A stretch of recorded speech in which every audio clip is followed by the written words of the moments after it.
So quick review, we were talking last week about the burnt offering or the whole burnt offering.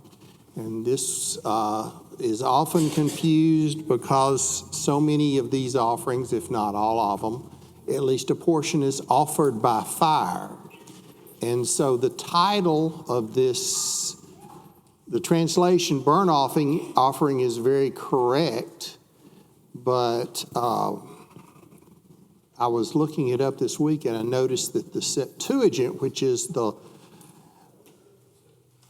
Greek version of the Old Testament, which was used, and it sometimes gives you a little flavor of how the Hebrews understood the Old Testament, and it actually translates it whole burnt offering. So the concept here is with the burnt offerings in this section, it was all dedicated to God. That was the concept of this. This was going to God. We talked about the fact that the offerings came from the herd, the flock, or fowls, cattle, lambs, sheep and goats, and birds.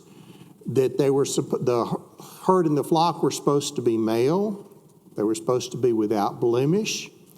When the offerer would bring such an animal before the Lord, he brought it before the tent of meeting or the holy place to slaughter it, which he did. Then he would skin it. The priest would splash or throw the blood on the altar. The offerer would cut the meat up in pieces, which the priest would arrange on the altar. The entrails and legs were washed. It was all burnt, but the skin and of the cattle and sheep, cattle and herd, flock. We learn in Leviticus 7 and verse 8 that the skin actually went to the priest that made the offer for the person. And as we got down to the fowls was where we stopped last week. And we're going to do just a little reading here and then later on as well. And so I'm reading from the English Standard Version. And it has a phrase that is food offering being used. I don't particularly like it, but it is conveying part of the concept. The King James says that it's offered by fire, and you wonder how those two come together, how those two different translations come together and mean the same thing. And the concept here is that it is consumed by the fire. In other words, the fire is taking it. If you remember, the fire on the altar was lit by God when they placed the first offering on it, and he consumed it with the fire from heaven. And that the altar was supposed to continually be lit. The fire was not supposed to go out. In fact, as we get later on, we will get to the episode where the censers were lit by a strange fire. You remember that story? Fire was supposed to come from the altar. It was God's fire. So that's kind of the concept here. And so when the English Standard Version calls it a food offering, remember that it's an offering that is consumed by God through fire. That's the concept they're trying to get across. So as we read through this at times, I will pause just a second when we get that point to add in offering by fire so we don't misunderstand that concept. The concept here is that what is being offered is being consumed by God. Not necessarily eaten, but consumed. It is for God.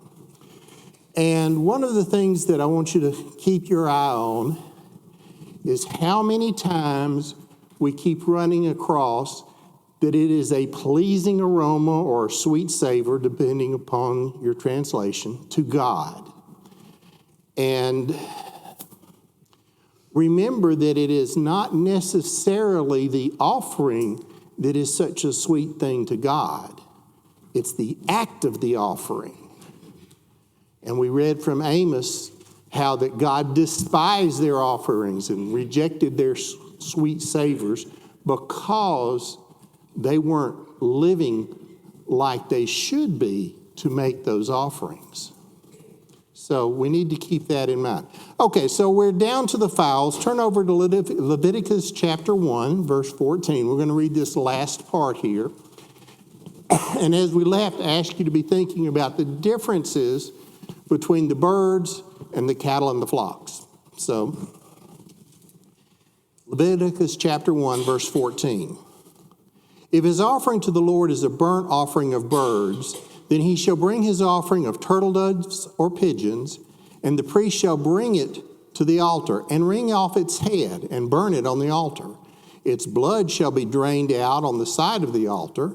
He shall remove its crop with its contents and cast it beside the altar on the east side in the place for the ashes. He shall tear it open by its wings, but shall not sever it completely. And the priest shall burn it on the altar on the wood that is on the fire. It is a burnt offering, a food offering, or an offering by fire, with a pleasant aroma to the Lord. So, what's the first thing you notice about the birds that is different from the cattle and the flock? The priest kills it. That's one of them. The entrails aren't taken from it like the animals, isn't it? Well, the entrails are offered in the animals. They're washed first. But the crop and the food stored in the crop of the bird, the crop is a storage space kind of in the throat area. That food is cast out into the ashes, so yes. What else? There's no mention of male or female on the flock, on the birds, fowls.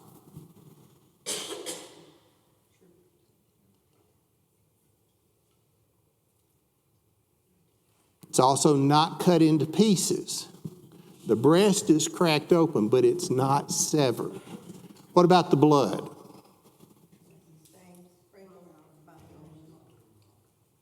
It's, in essence, drained out from the altar rather than thrown onto the altar. Yeah, so that's... Okay, there's one other that we haven't mentioned. Or two, I guess, really. It doesn't tell us where the offerer gave the bird or fowl to the priest. We assume that it would be in essentially the same place. But also, there's no concept of the offerer placing his head on the head of the animal. Of course, that's probably conveyed by the person carrying a live animal in and handing it to somebody. But those are the main differences there. So so as we look at those, those are details. And that's one of the things about Leviticus is it tells us how, but not always why. So why cattle and flock and birds? Think about that for a second. Anybody have any ideas? Value? That very possibly. We're not told. But does it go back to Cain and his brother and what they offered? Well, we know that there evidently was some kind of instruction from God because Cain did not follow it. It was not respected or gazed upon, and we have mentioned that, and Abel's was. So there's something, but we're not ever told why. But I want you to turn back to Genesis for a minute. Let's look at a passage. Well, could it be if he didn't tell them to use animals and birds and stuff? It certainly is a message that you don't use human sacrifices. Well, yeah, I'm pretty sure he didn't want them to use human sacrifices. And that was something that was done by some of the nations round about them. Turn to Genesis chapter 15. I want to show you something. Now, this is after Lot has been captured by the 4 kings, and Abraham comes in. There's a war between 4 and 5 kings. And so 9 kingdoms, if you want to call it that, were warring. And the 4 teams captured Lot. and took him away. Abraham came in and rescued him. Melchizedek was part of this, and Abraham gave Melchizedek. Let me back up on that. My brain keeps getting mixed up. Abraham and Melchizedek had their encounter, and that night Abraham falls asleep, and I think he falls asleep. Yes, the Lord came to Abraham in a vision. Start in verse 4. And behold, the word of the Lord came to him. This shall not be your hair. Your very own son shall be your hair. And he brought him outside and said, look toward heaven and the number of stars. If you are able to count them, then he said to him, so shall your offspring be. And he believed the Lord and counted unto him to righteousness. And he said to him, I am the Lord who brought you out from Ur of the Chaldees to give you the land to possess it. But he said, O Lord God, how am I to know that I shall possess it? And he said to him, bring me a heifer 3 years old, a female goat 3 years old, a ram 3 years old, a turtle dove, and a young pigeon. And he brought him all these, cut them in half, and laid them each half over against the other. But he did not cut the birds in half. And when the birds of prey came down on the carcasses, Abraham drove them away. As the sun was going down, a deep sleep fell upon Abram, and behold, dreadful and great darkness fell upon him. Then the Lord said to Abraham, know for certain that your offspring will be sojourners in a land that is not theirs, and will be servants there, and they will be afflicted for 400 years. But I will bring judgment on the nation that they serve, and afterward they shall come out with great possessions. As for you, you shall go to your fathers in peace. You shall be buried in a good old age, and they shall come back here in the 4th generation, for the iniquity of the Amorites is not yet complete. And when the sun had gone down, it was dark, and behold, a smoking fire pot, some versions say a smoking furnace, a smoking fire pot and a flaming torch passed between the pieces. On that day, the Lord made a covenant with Abraham, saying, to your offspring I give this land from the river of Egypt to the great river, to the river Euphrates. So, do you see a parallel between the promise and what happens when they leave Egypt? You see the flaming fire and the smoke that passed between the animals? Don't know what these animals had special about them, but they're the animals that are used for sacrifice. This was not a sacrifice. This was a covenant that was being made between Abraham and God. And so when they come out of Egypt and they have the smoke, pillar of smoke, and the pillar of fire by night, smoke by day, you see how these things are coming together somehow anyway. And so go back to the question of why were these the animals that were offered? Don't know, but it seems to have to do with the covenant somehow, because they are connected. They are the same. Don't know for sure, but I thought that was a very interesting connection. Yes, sir. God seems to be real big on reminders, like the rainbow in the sky. Mm-hmm. And to the Jews who were very particular about writing down every jot and tittle so that they kept the story right from the beginning, from Genesis, this would be a reminder. Those animals would remind them of The covenant. Yeah. So God's just big on reminders. That's a good explanation. I haven't heard that one. But the concept is they are somehow connected. And it's an interesting concept anyway. So when they're talking about offering these animals, it is a reminder. But it's not always a reminder of the covenant, maybe parts of the covenant, I think. Because we see as they're offering these things, God gives, remember when we started this class, we talked about why. And one of the things that was happening was the Israelites were trying to figure out how they were going to live with God in their midst. And God gives them these commandments, I should say. This is how you can live with a perfect God. And that does tie back to us today a little bit. So what was the burnt offering for? Why were they to offer the burnt offering? We're not really told. But we have got a couple of clues about part of it anyway. If you look over in verse 4, Leviticus 1 and verse 4, it says to make an atonement. And we talked about what an atonement was. And so, we see that that is part, at least, of why they made this. Now, let me ask a quick question. What's the difference between atonement and forgiveness?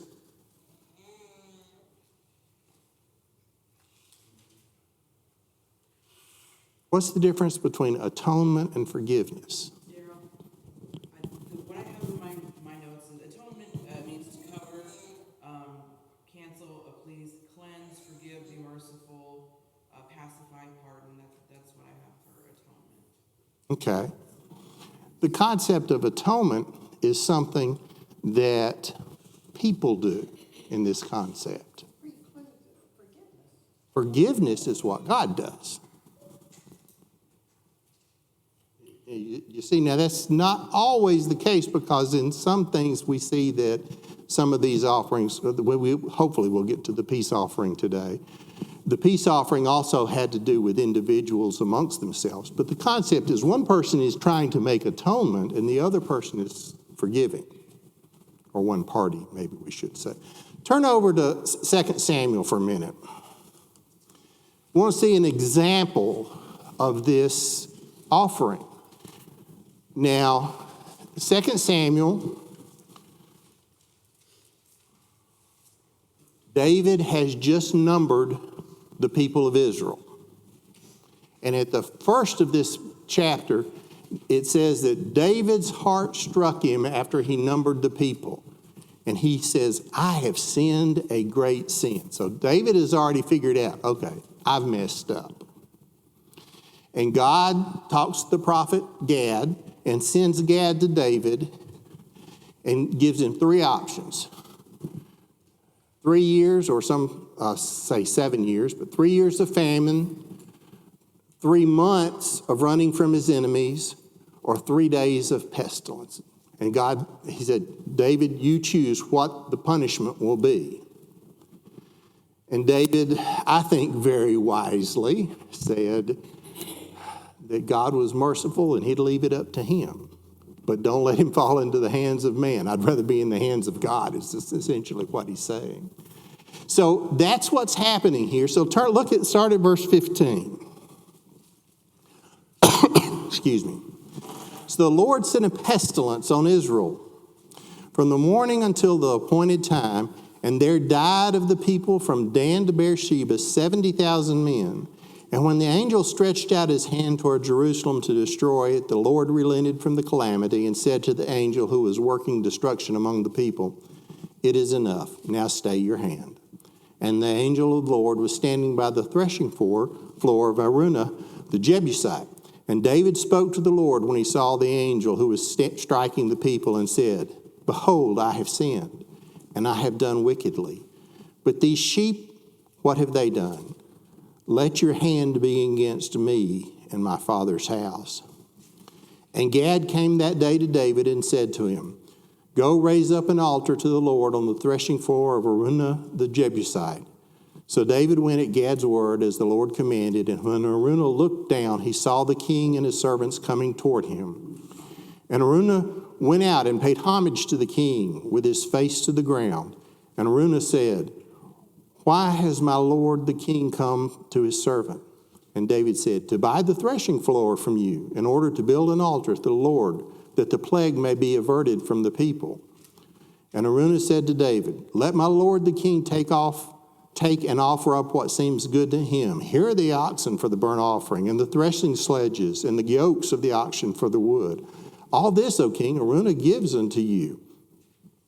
But the king said to Araunah, and Araunah said to the king, may the Lord your God accept you.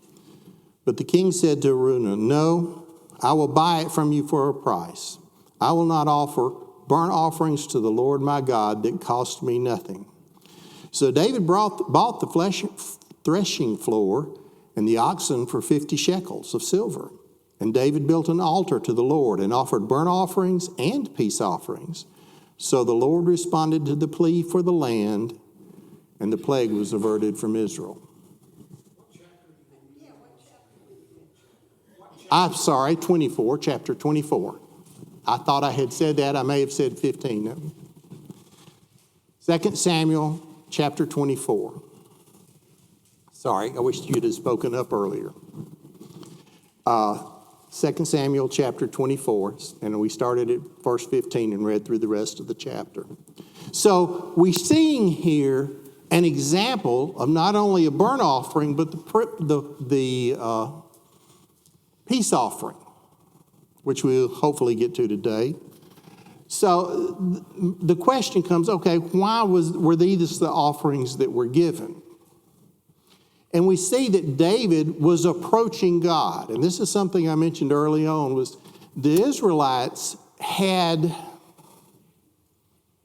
a very direct consciousness of how they approached God. We today, we're told to pray without ceasing. We'll be doing something, we'll stop and we'll pray. We don't think about approaching God so much.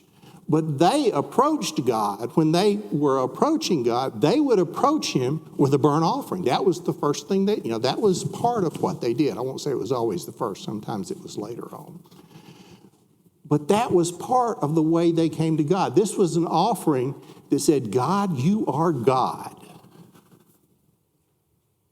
This was saying, God, you made everything. You get the whole thing. And it reminds me a little bit of Romans chapter 12, where we're told that we are to give ourselves as a living sacrifice, holy and acceptable to God. This was their way of seeing God and saying, I'm not worthy to approach you. I think sometimes we lose that. We lose the fact that we're only able to, because of God, because of Christ, able to approach it. So there's a little bit there that I think we can learn from this.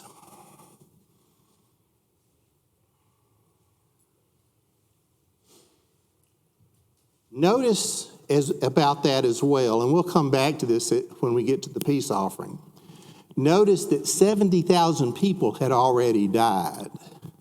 Were the sacrifices that David offered payment for the sin or for the devastation? No, that wouldn't pay for it. The concept here is not that atonement is not repayment, but attempting to placate, attempting to bring something to God to say, I'm sorry, I did wrong, I like something. The burnt offering was offered many times just when they wanted to ask God for something. Now I want you to think about something. This was not a small thing. And nowhere in this section does it talk about, if you can't afford a bull or if you can't afford this, it just says, if you bring this from the cattle, bring a male. If you bring this, it gives you instructions on how to do it. It was left up to the people which one they brought in this case. Do you think they brought the least they could? It was the best. It was not, okay, I need to go ask God, what do I need? What can I bring him today? It was more of, what have I got that will allow me to approach God? So they would bring the best they had. That was part of it. So, okay, so let's go on. Can I mention one thing? Please do. The Jebusites were in what city? That was the city of Jerusalem. Later on became the city of David. And the altar there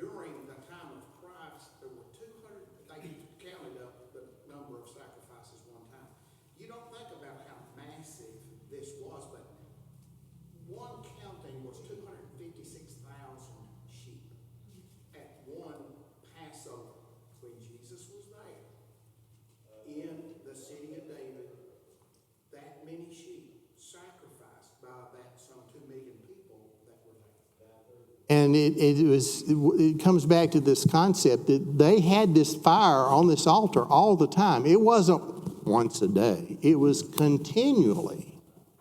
So, yes. And you were saying something? Okay. Okay, so let's go on to the grain offering for a moment. We talked about how some versions call it a grain offering. Some versions call it a meal or a meat offering. Some versions call it a cereal offering. The offering was generally of wheat or barley. And we'll look at that a little closer.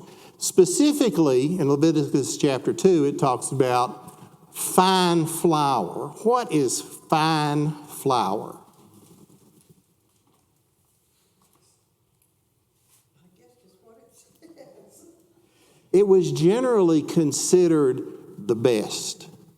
It was flour from the seed, from the best part, not all the husk, but from the seed, that was ground very, very fine, and was what you would give a visiting dignitary or offer as a sacrifice. In other words, this was not necessarily what you would use every day. People would not necessarily have access to that because they would be taking the lesser parts or the things that were not as finely done because they couldn't always afford fine flour. So what they ate was regular flour or maybe fine flour, but still it was an economical thing as well.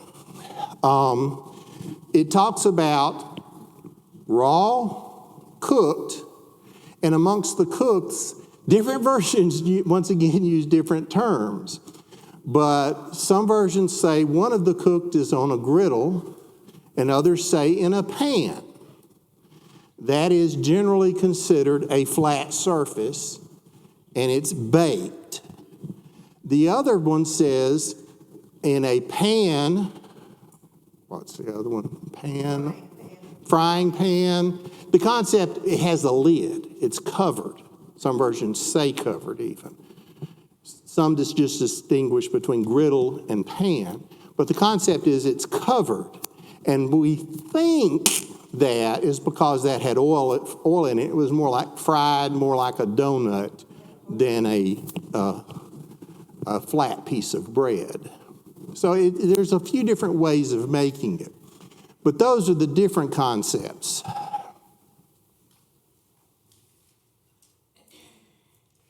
So a couple of things before we read the passage in Leviticus chapter 2. Once again, we will run into the food offering, but I want you to notice that it doesn't say it's a burnt offering, a food offering.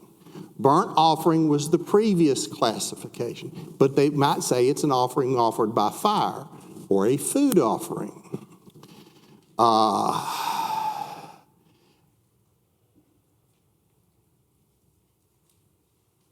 Okay, so Leviticus chapter 2, starting in verse 1. When anyone brings a grain offering as an offering to the Lord, his offering shall be of fine flour. He shall pour oil on it and put frankincense on it and bring it to Aaron's sons, the priest, and he shall take it from it, a handful of fine flour and oil and all of its frankincense, and the priest shall burn this as its memorial portion on the altar, a food offering with a pleasing aroma to the Lord.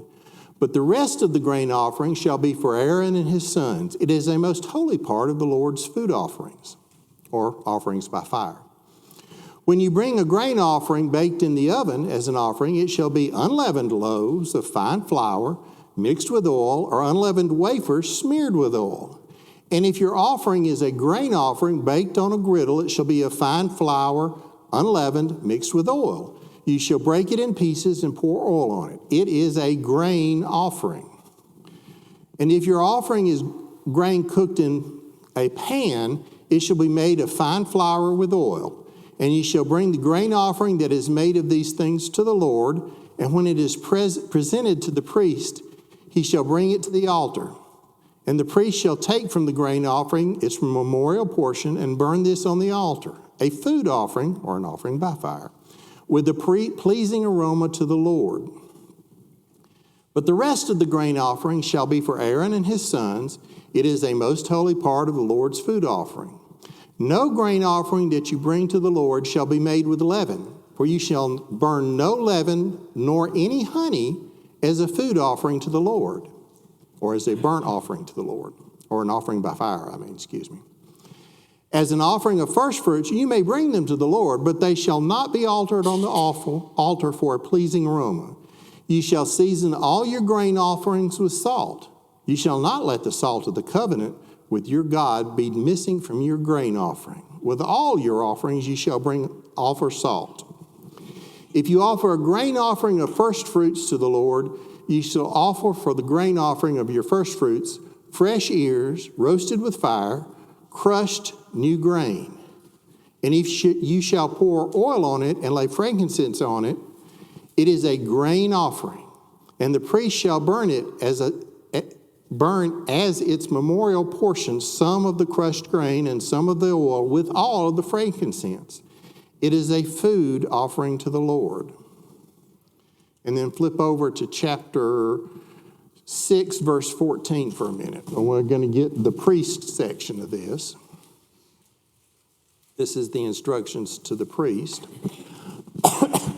Leviticus chapter 6, starting in verse 14.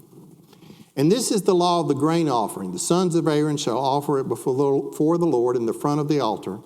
And one shall take from it a handful of the fine flour of the grain offering and its oil and all of the frankincense that is on the grain offering, and burn this as its memorial portion on the altar, a pleasing aroma to the Lord. And the rest of it Aaron and his sons shall eat. It shall be eaten unleavened in a holy place. In the court of the tent of the meeting shall they eat it. It shall not be baked with leaven. I have given it as their portion of my food offering. It is a thing most holy, like the sin offering and the guilt offering. And then skip down to 23, verse 23. Every grain offering of a priest shall be wholly burned. It shall not be eaten. The concept being if one of the other tribes brought a grain offering, the priest would offer a memorial portion. If a priest, somebody from Levi, brought a grain offering, it was all offered to the Lord. The priest did not get a part of it in that case. And in between there is a section talking about the priests making their offering, and we'll cover that when we get to it. So the first things I want you to think about is what is the difference in the grain between the grain offerings and the whole burnt offerings? What's the difference between the two? There's a couple. I have trouble dissecting any of that anyway, because the King James, all the time you read grain, the King James says meat. That and we. All these years I've always had meat in my hand, opposed to the grain. You know what grain is, you know what meat, and that's been confusing. Okay, we covered that. Was it last week or week before last? I don't remember, but it was when you weren't here. But real quickly, the term meat, when they translated the King James Version, was considered a word that included the whole meal. Okay. And then the New King James, I think, uses the term meal, and when I think meal, I think of cornmeal, and that's not a good following either, because this is grain or barley. And some versions actually, when we read the part that said the ears of corn for the first fruit, corn is added in. It's not in the text. It's still talking, if you go back to the word, it's actually barley, but because of the ears portion, I think it's been translated that way. But regardless, the first difference is obviously it's not an animal. Yes. When I do my Bible study at home, I go off of Google and different websites and YouTube, so I can't even say what I write down is correct until I get to church and hear things. So some of the notes that I got, this offering is sprinkled with salt, and it said that it makes it a strong covenant. Like I said, I can't guarantee if that's truly the answer. This offering, there's no blood because it's grain. It's not an animal. Animal, okay. And then I wrote, it's similar to tithes. giving the portion of what you have, and I wrote chapter 2, verses 9 and 10. It's for Aaron and his sons. And the priest shall take from the offering memorial thereof, and shall burn it upon the altar. It is an offering made by fire, etc., etc. And that which is left of the meat offering shall be Aaron's and his sons. It is the most holy of the offering of the Lord made by fire. There's a couple of concepts in there. One is this was part of how the priest got food to eat. Okay, so that they got a portion of it. It was offered with salt, which is another difference. And salt, we know from our other studies, has so many different good qualities, flavoring, preservative, and he calls it the salt of the covenant. What'd you say? Seasoning, flavoring, yes, seasoning. So that's a different. Another difference is that a memorial portion is offered rather than the entire offering. That's another difference from the burnt offering. It's not an animal sacrifice. A similarity, once again, is the part that is burnt. Oh, that's another thing that I found really interesting. Did you notice that when it said he'd take the memorial of the flour and the oil and all of the frankincense and offered that on the fire? I thought that was an interesting thing because the frankincense didn't go into what you ate. It just went for what was burnt. So that was a very interesting thing to me. But it made once again, we get this concept of a sweet savor to the Lord. Why not leaven and honey? In my notes when I was saying about using unleavened bread, and it makes me think of what the gentleman back here said. I don't know your name, I'm so sorry, but about remembering things, and in Exodus when they say not to use unleavened bread, it's a reminder. It echoes from that. Okay. And then with honey, that I don't understand, but it makes me think of Samson when he ate the honey from the carcass. That he wasn't supposed to do that, but I never ever found out the answer to that. Well, there's a couple of things that, number one is we really don't know why no leaven or honey. All we know is God said no leaven or honey, which ought to be enough for us. When it comes to the leaven, we often think that leaven is shown as bad, but it's also used as a good example. In the New Testament, in Matthew 13 and 33, Jesus offers the parable where the kingdom of heaven is likened to a woman that has flour and puts leaven in it until it's come to fruition and waits till it comes to fruition. So leaven can be a good thing too. Part of it may be for a reminder. Part of it, I read one person, and this is by no means authoritative, but one person made a comment that everything offered on the altar was dead. Leaven is living. I have no idea if that's really a part of it or not, but I found it an interesting comment. Honey was one of those things that was considered, once again, something that was exceptional. And in the pagan rituals, it was something that was offered to the pagan gods. And some people have supposed that that was the reason for no honey. I don't know. I really don't know. We don't know. But he said no leaven and no honey. So that's a good thing. But then you turn around and say, why was leaven and honey allowed in the first fruit offerings? And we'll get to the first fruits later in, but the major difference was the first fruit offerings weren't offered on the altar. They might offer a grain offering with it, but not the first fruit offerings themselves. So it comes back to, okay, somehow or another leaven was not acceptable on a fire to God. Somehow honey was not acceptable on a fire to God. So maybe the concept of living does have something to do with it. I don't know.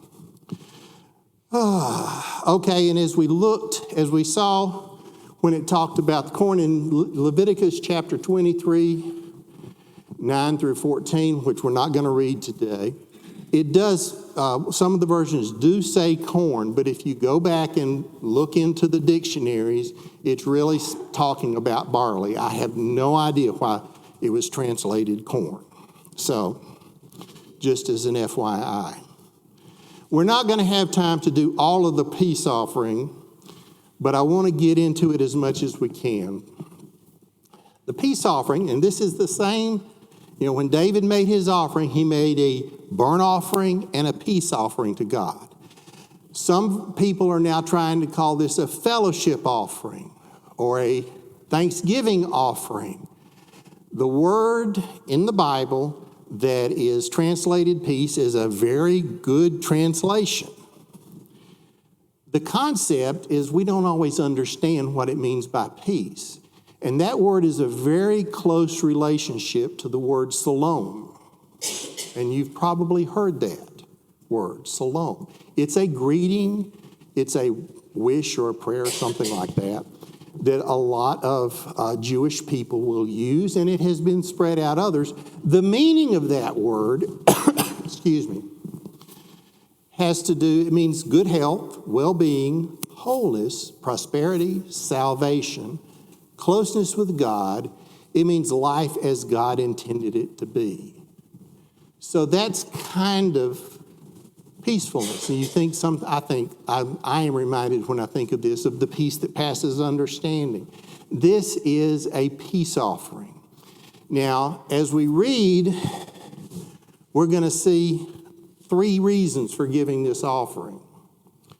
So watch for those. So let's start in Leviticus chapter 3, verses 1 through 17. Leviticus 3, 1 through 17. I'd really hesitate to read the whole thing, but it's kind of like it's the Word of God, and this is what's telling us, so I don't want to skip it. If his offering is a sacrifice of a peace offering, if he offers an animal from the herd, male or female, he shall offer it without blemish before the Lord. And he shall lay his hand on the head of the offering and kill it at the entrance of the tent of meeting.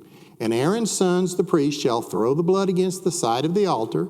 And from the sacrifice of the peace offering, a food offering to the Lord, or an offering by fire to the Lord, he shall offer the fat covering the entrails, and all of the fat that is on the entrails, and the 2 kidneys with the fat that is on them at the loin.